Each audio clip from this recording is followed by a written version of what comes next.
Vamos voltar naquelas observações assim gerais, né, que eu estava fazendo para vocês no vídeo anterior.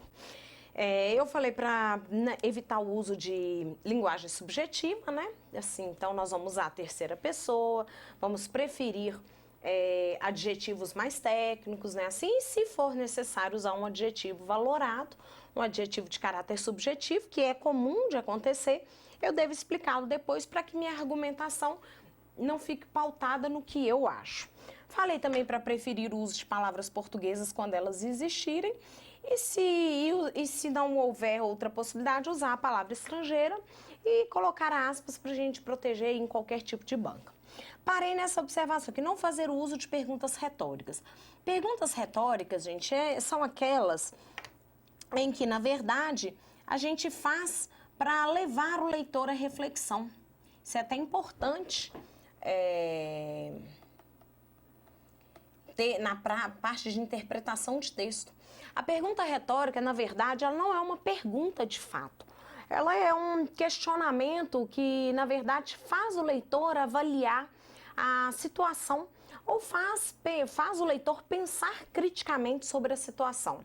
Gente, esse tipo de pergunta estabelece uma interação com o público-alvo. Ela serve para chamar a atenção do leitor. Isso é inadequado em concurso público. Em concurso, a gente não deve manter interlocução com o examinador, não deve conversar com ele. Por isso, não fazemos uso de pergunta retórica para fazê-lo refletir, não fazemos uso de você, né? Ou até o uso do seu e do sua quando houver margem para entendermos como interlocução, como conversa com o público-alvo. Fechou? Então a gente não deve fazer o uso de perguntas retóricas porque elas estabelecem interlocução. Vou até colocar aqui, ó. Não deve haver no texto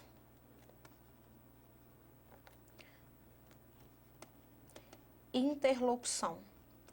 Interlocução seria o diálogo com o leitor, com o receptor do texto. Usar vocabulário próprio da norma culta. Então nós vamos fazer uma seleção no vocabulário, evitando construções da oralidade. Esse próprio aqui, né, professora? Evitando construções da oralidade. Então nós não vamos usar abreviações, não usar vocabulário chulo, grosseiro, informal. Não usar estruturas que são chamadas de localizadores aí, aqui, né? Porque também estabelecem interlocução.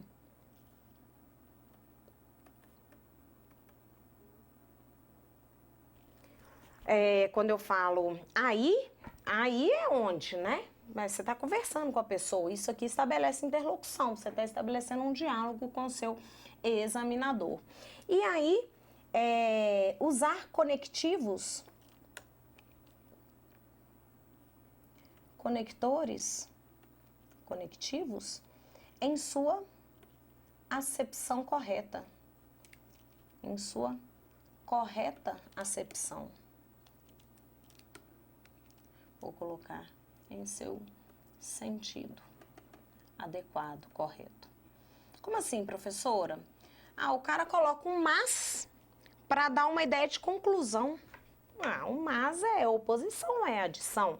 Esse conectivo, gente, esse conectivo sem o seu valor semântico claro, ele é próprio da oralidade. Vocês já viram, até existe alguns regionalismos, né? Eles falam lá em São Paulo, dizem que você pergunta, qual é o seu nome? Aí a pessoa diz, então, meu nome é Raquel. Esse então é uma conclusão, e na verdade não existe aí uma conclusão. Lá em Minas a gente usa o mas o tempo inteiro, mas para dar continuidade. Mas eu não vou não. Começa o texto com mas. Isso é estrutura própria da oralidade, fechou? Outra observação aqui, evitar. Gente, pelo amor de Dadá, nosso Senhor, vou até colocar uma estrelinha aqui, ó. Evite o uso de metáforas. Nós vamos saber o que é metáfora daqui um cadiquinho, como diz lá em Minas. O importante é saber que é óbvio que eu não vou desconsiderar o fato de que existem pessoas que utilizam a metáfora de forma perfeita, preciosa, uma pérola. não vai perder ponto com isso. Mas na grande maioria esmagadora das vezes, quando eu vejo uma metáfora, uma redação, o aluno às vezes não argumentou e jogou uma metáfora que não resolveu o problema do seu texto. Jogou uma metáfora e ficou parecendo uma estrutura oral, um senso comum, um clichê. Então, quando eu falo evite o uso de metáforas, eu estou falando de uma forma geral, mas eu vou dar exemplos aqui de alunos meus. Nós vamos fazer bastante análise, eu acho que num curso online de redação, nós vamos poder crescer analisando textos de candidatos, né, espelhos de redação de ex-alunos meus, para a gente avaliar o que deu certo e o que não deu certo. Eu tenho uma aluna aqui que tirou 98 em 100 e utilizou metáfora, mas a metáfora não foi o foco da argumentação dela. Ela já havia usado estratégias argumentativas como comparação, exemplificação, e ela fechou com uma metáfora. Foi uma metáfora consciente, bem utilizada, não teve problema nenhum, tá certo? Por isso que eu coloquei evite, não faça. Outra coisa que, na verdade, completa a informação da linguagem subjetiva, faça o uso dos adjetivos com cuidado, com parcimônia. Então, nós vamos ver aqui que a argumentação, ela vai fazer um juízo de valor, mas os adjetivos, eles têm de ser bem pensados para não empobrecerem o texto. Como assim, professora? Olha, nós vamos ver que no texto dissertativo argumentativo, você vai elaborar uma tese e vai convencer, na verdade, buscar o convencimento do seu leitor. O fato é que, quando a gente usa o adjetivo, a gente tem a sensação de que o texto já apresentou sua argumentação. Um exemplo que eu falei para vocês, que para que o Brasil tenha uma melhora no seu desenvolvimento, é necessário que haja uma escola de qualidade. Ponto. O cara acha que isso já é argumentação e não é. Porque isso, na verdade, é apenas uma afirmação. Então, quando eu falo use com cuidado, é que o adjetivo ele pode constar da sua tese. Ele é o seu juízo de valor e isso é o fundamental de um texto argumentativo, dissertativo argumentativo. Mas ele não pode ser o foco do seu texto e da sua argumentação. Porque adjetivos, gente, eles são... existem adjetivos mais objetivos, mas eles são, via de regra, pessoais. O que é útil para mim não é para você. O que é adequado para mim não é para você. Então, quando eu defendo o que é útil, ok, é o meu juízo de valor, mas eu preciso sair apenas dessa adjetivação e passar para um campo mais técnico para conseguir a argumentação, para conseguir convencer com a argumentação sólida. Fechou? Isso aí eu coloquei para não fazer mesmo. Não use exclamações. Exclamação fica parecendo que você quer dar peso para sua argumentação, dar força para ela. Isso não é para fazer, tá certo? Eu quero chamar a sua atenção pelo seguinte: a exclamação, ela é própria de um texto mais livre, mais literário, que é o recurso de ênfase, que não é próprio para a nossa prova. Sempre que fizer uma afirmação, comprove essa afirmação. Então, afirmou algo, você vai pensar por quê e vai fazer essa comprovação. Isso nós vamos trabalhar. Eu quero que vocês marquem essa observação, preferir palavra portuguesa, não fazer uso de perguntas retóricas, usar a norma culta, não fazer exclamações, reclamação também não, viu, gente? E essas outras observações da adjetivação, da linguagem subjetiva e da comprovação, nós vamos trabalhar melhor daqui um pouquinho. Tudo bem? Essas são observações mais gerais, daqui a um tempo a gente vai aumentando e detalhando e exemplificando cada uma dessas afirmações. Eu quero entrar com vocês agora propriamente na construção do texto. Peraí, deixa eu ver. Errei. Caneta. Deixa eu ver se quando eu volto para o marca-texto. Pera lá. Que lindo. Produzindo um texto. Então, antes, que é mão na massa, né, gente? Antes de começar a produção de um texto, eu quero chamar a atenção de vocês para uma coisa. Nós já falamos da estética dele, então da letra, da margem, né? Eu misturando. Nós já falamos da estética, da letra, do formato, da margem. Agora nós vamos falar da elaboração das estruturas. Antes de falar da elaboração das estruturas, eu quero comentar alguns conceitos importantes para vocês, com vocês.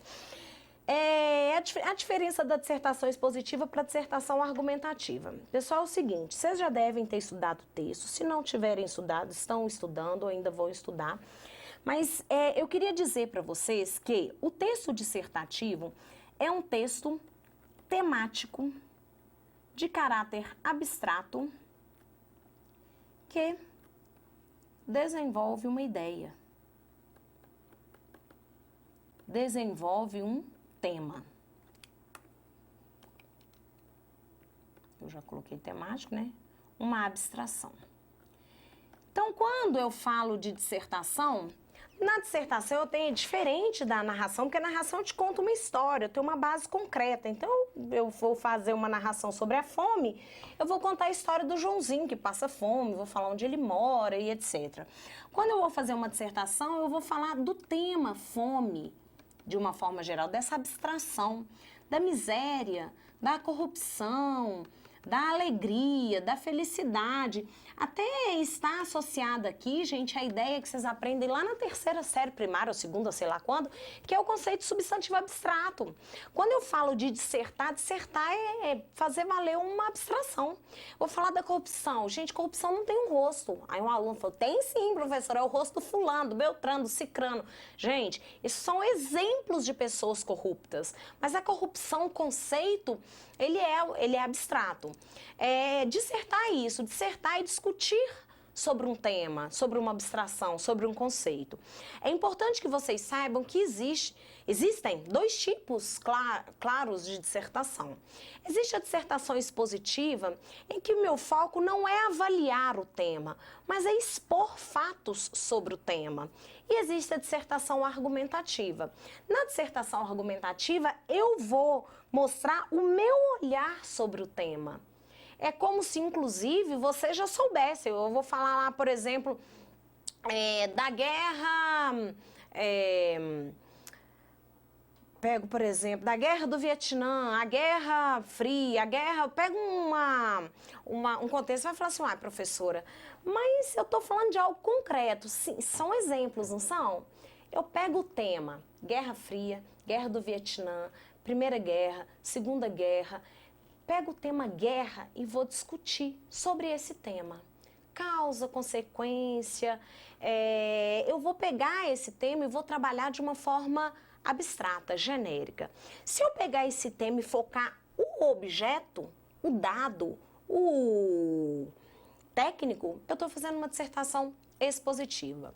Se eu pegar esse tema e focar no que eu penso sobre ele, eu estou fazendo uma dissertação argumentativa, que é o que mais cai em concurso público, assim, na verdade não, até caem as duas, mas é a mais difícil de fazer, porque a dissertação expositiva, ela está mais dentro do conteúdo que vocês estudam, vocês desenvolvem com mais facilidade. Então, eu vou escrever aqui para vocês. Na dissertação expositiva, eu tenho aí a exposição de um fato. Eu tenho um texto objetivo que apresenta um fato. Na dissertação argumentativa, eu tenho um texto subjetivo, embora eu deva evitar a linguagem subjetiva, nós já falamos e vamos repetir mais à frente. O que me importa não é o fato. Claro que eu vou falar, vou dar exemplo, né? Mas o foco do texto é o que eu penso sobre o fato.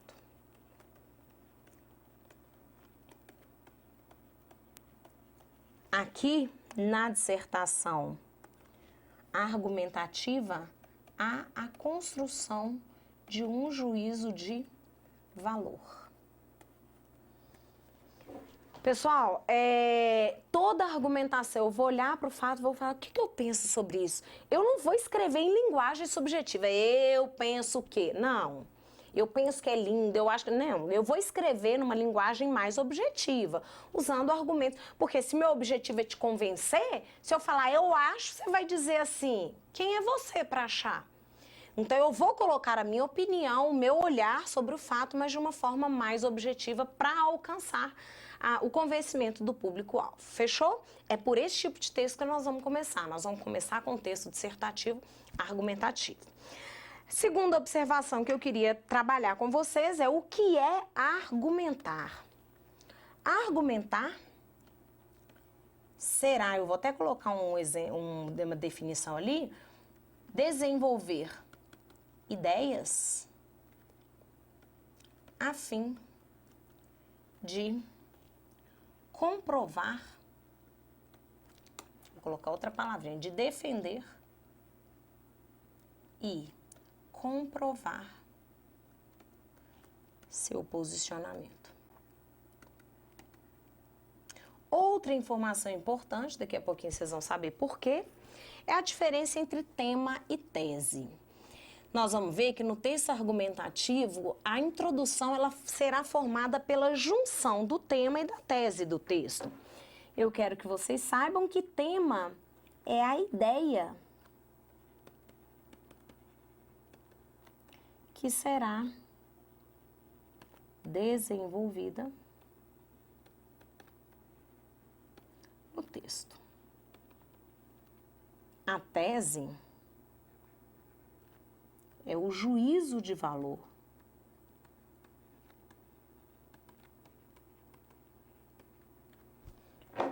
Então, o tema é informação, é o que será desenvolvido no texto, é o conceito, né? A ideia, por exemplo, se eu falar para você sobre meu texto, escreva um texto dissertativo argumentativo sobre literatura em tempos de guerra. Aí o tema é literatura na guerra. A tese é o que eu penso sobre isso, entende? O tema é o conceito, o tema ele é dado pela banca, a banca que te direciona o tema. A tese é você que vai elaborar, porque é o seu olhar sobre o tema. Aguenta a mão que nós vamos trabalhar isso bem bonitinho. Até escreve isso aí, a ideia que será desenvolvida no texto. O tema é dado é uma palavra feia, né? Vou colocar uma palavra bonita. Fornecido pela banca. Então, vamos embora. Vamos para os detalhes. Então, bonitinho, bonitinho, bonitinho. Texto dissertativo argumentativo. Vamos começar com esse bonito aqui. O que é necessário em um texto dissertativo argumentativo? Então, antes da gente começar a estrutura desse texto, eu queria ler para vocês aqui um textinho aqui que fala: para responder a essa pergunta, devemos partir do significado do verbo argumentar. O dicionário Ruais, né, online, assim o define. Argumentar é apresentar fatos, ideias, razões lógicas, etc., que comprovem uma afirmação, uma tese. Então, pelo amor de Deus, gente, marca isso, que é o problema do texto de vocês. Argumentar é apresentar fato, ideia, razões lógicas que comprovem uma afirmação. Gente, é apresentar fato, não é apresentar o que você acha, não. O que você acha é a tese. Você vai apresentar algo que comprove a sua tese. A argumentação é, então, uma comprovação de tese. A tese, por sua vez, corresponde a um posicionamento em relação a um tema, a uma opinião. Para criar uma tese, é necessário realizar uma avaliação a qual terá necessariamente caráter subjetivo. Então, o lance da prova é... Ops, peraí que eu dei bobeira. A prova, ela vai te dar o tema. Você vai olhar o tema e vai fazer uma avaliação sobre ele. Essa avaliação, ela é necessariamente subjetiva.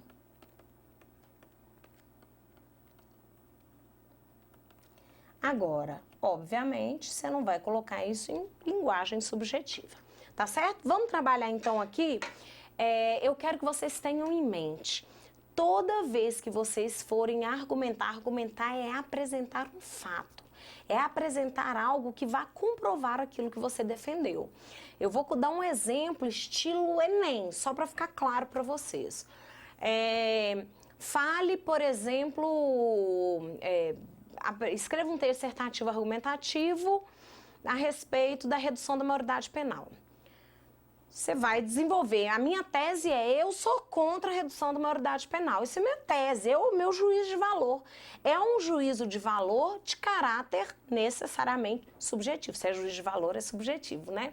É o que eu penso sobre esse tema, não resolve o problema. Agora, eu não vou agora repetir essa informação, eu vou comprovar de forma fática, concreta. Eu vou, por exemplo, dar porcentagem...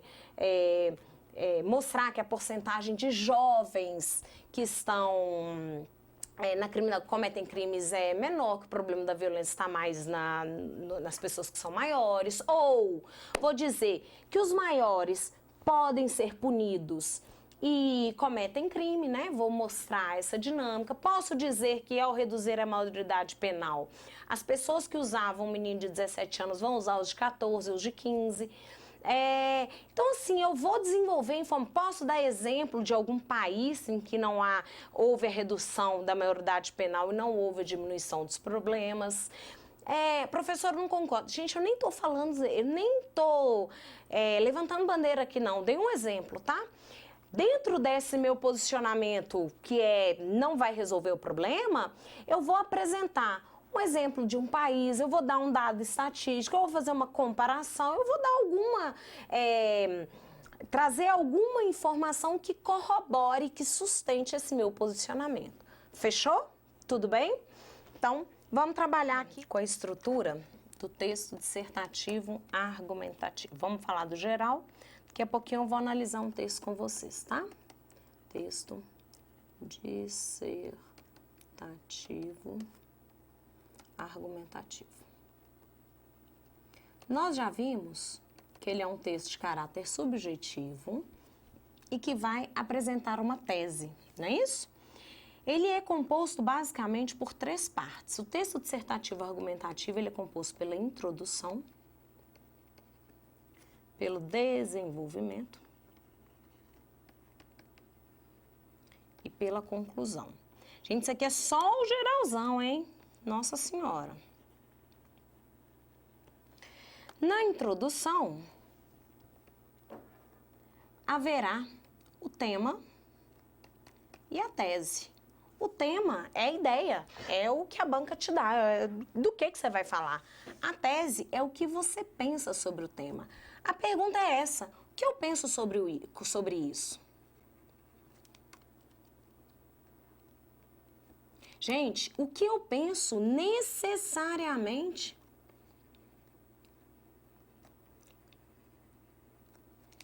Gente, mas que letra horrorosa que é essa? Nosso Senhor Jesus Cristo.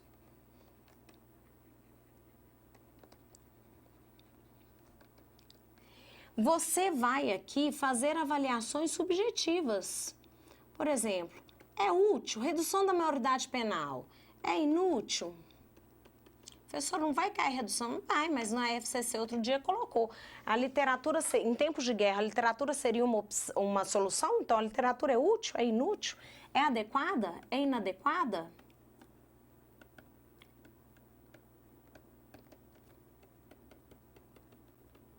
Entre outras coisas. Etc, etc, etc. Nessa primeira observação, eu queria dizer para vocês que a introdução, ela é a menor parte do texto, ela deve girar em torno de 5 linhas. Gente, quando eu falo deve girar mais ou menos, por quê? O que eu tenho visto dos meus alunos? Introduções extensas demais, eu não sei se a gente vem de uma memória escolar em que a gente fazia sempre aquela contextualização histórica, aí vai desenvolvendo, e aí acaba que na hora de entrar no tema, quando a gente vai entrar no tema mesmo, a gente está na metade do texto. Então toma cuidado, porque uma introdução bem feita faz um texto bem feito. Uma introdução mal feita faz você fugir do tema, viajar na maionese, faz você ficar circular. Então a introdução é a coisa mais importante, porque ela é o cartão de visita do seu texto. É nele que eu vou saber se você atendeu ou não atendeu o comando da questão, tá certo? Ou o que foi pedido. Atenção, teve uma vez, eu até vou trazer essa proposta aqui para vocês num outro vídeo. O CESP falou para escreva um texto demonstrando a importância do princípio da dignidade da pessoa humana na Constituição de 88. Ora, gente, é um texto de caráter, é para você fazer um texto dissertativo argumentativo. Afinal de contas, é para você estabelecer um juízo de valor, falar da importância do princípio da dignidade da pessoa humana. Então, nós vamos fazer uma estrutura com a introdução, apresentando o tema do texto, que é esse princípio, apresentando o que você pensa, qual que é a importância, né, o seu olhar sobre isso. Depois o desenvolvimento para comprovar essa afirmação. O fato é que muitos alunos, com aquela ânsia de mostrar conhecimento do direito constitucional, começou uma perspectiva histórica. O Brasil teve tantas constituições, tantas outorgadas, tantas promulgadas. Gente, desculpa a palavra. Eu ia falar a palavra, mas não vou falar que tá gravando, né? Desculpa a palavra, dane-se. Dane-se se teve, não é dane-se você, dane-se se teve no Brasil, se houve 10, 20, 30 constituições. Não é isso que eu tô te perguntando. Estou te perguntando sobre a Constituição de 88. Não me interessam as outras. Professora, mas se eu quiser fazer uma perspectiva histórica para mostrar que, como o Brasil vivia uma época de ditadura, de privação de direitos, isso refletiu na construção de uma Constituição muito voltada para os direitos individuais. Beleza. Se isso for importante para a sua argumentação, você vai falar isso. Da Constituição imediatamente anterior, do fato de haver uma imposição, é isso que você vai falar. O resto não importa, não importa. Importa o que está sendo perguntado para você, que é a Constituição de 88 para frente. Você vai usar algo para trás se aquilo for importante para a sua argumentação. Eu tive um orientador na universidade, ele era até coordenador do processo de vestibular, na época que vestibular tinha questão aberta, e ele dizia assim pra gente: olha, dizem que não existe texto errado. Mentira. Se o cara fizer, eram textos pequenos o vestibular da UFMG na época, se o candidato fizer um texto em 20 linhas, fizer uma introdução de 12, meu bem, o texto está errado. Se a introdução é metade do texto, como é que você vai corroborar, confirmar e comprovar a sua introdução? Não tem jeito. Então, vamos programar isso. Olha, eu estou sendo amarradinha com vocês, falando mais ou menos o número de linhas, só para vocês se programarem. Obviamente, vocês vão sendo maleáveis à medida que tiverem mais habilidade de escrita. Fechou? Então, vem comigo. Então, a introdução é a apresentação do tema, o que você vai falar e o seu olhar sobre o tema. É importante lembrar que é fundamental que haja pelo menos 2 frases, ou seja, 2 pontos finais em cada parágrafo, tá certo? Vou falar disso daqui um pouquinho. O desenvolvimento vai ser a comprovação da tese. É como se a perguntinha que você faz é: por que eu penso isso? Então, você vai utilizar argumentos que comprovem a sua tese. A argumentação é fundamental e ela que aumenta muito ou diminui muito a sua nota. Não é, em geral, os aspectos linguísticos. A banca que mais a banca que mais pesa nos elementos linguísticos é a ESAF. As outras bancas é mais conteúdo mesmo. Depois nós vamos falar de leitura, de análise de edital, tá certo? Nós vamos trabalhar aqui o porquê que eu penso isso. Então, nós vamos colocar, por exemplo, estabelecer relações de causa e consequência para as nossas ideias. Nós vamos trabalhar com exemplificação. Às vezes combinar um com o outro, nós vamos ver. Nós podemos fazer uso de um argumento que é chamado de argumento de autoridade. É muito comum em concurso público o argumento legal, né? A argumentação legal. Porque essa argumentação ela é bem objetiva, né? Nós podemos trabalhar com a Constituição, nós podemos trabalhar com as leis, com as jurisprudências, doutrinas. Isso tudo nós vamos falar ainda, tá, gente? Só estou fazendo um aspecto geral. Quantos parágrafos eu vou ter desenvolvimento, professora? Eu terei tantos parágrafos de desenvolvimento forem suficientes para desenvolver a minha introdução. Então, nós vamos ver, se a gente elencar 3 argumentos na introdução, vamos supor que eu penso que não se deve fazer a redução da maioridade penal por causa de A, de B e de C, eu vou fazer um parágrafo para A, um para B, um para C, mas isso nós vamos desenvolver e trabalhar em outras aulas. O importante é que o desenvolvimento terá tantos parágrafos quantos forem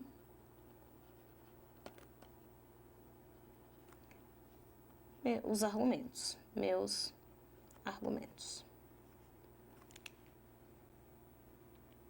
Vou colocar o que você pensa, né, para ficar bonitinho, né? Porque o que você pensa sobre o assunto forem seus argumentos. A conclusão é o fecho do texto. Ela fecha a ideia, trazendo, em geral, uma consequência lógica da análise.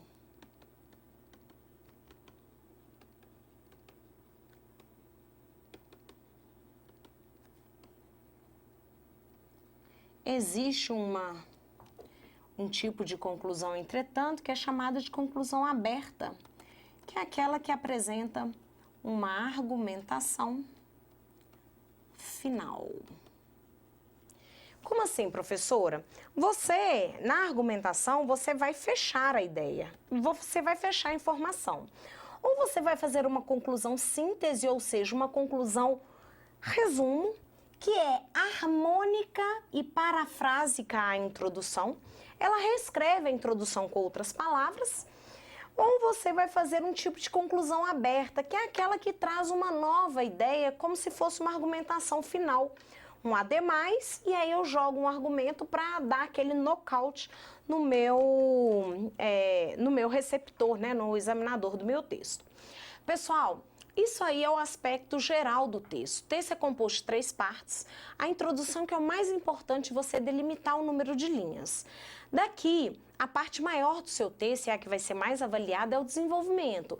É nele que você vai comprovar que a sua tese não foi, na verdade, aleatória. Ela tem um embasamento legal, lógico, racional para existir. É na argumentação que a gente tem que trabalhar. Nós vamos trabalhar cada uma dessas partes, mas num próximo vídeo, e eu espero você.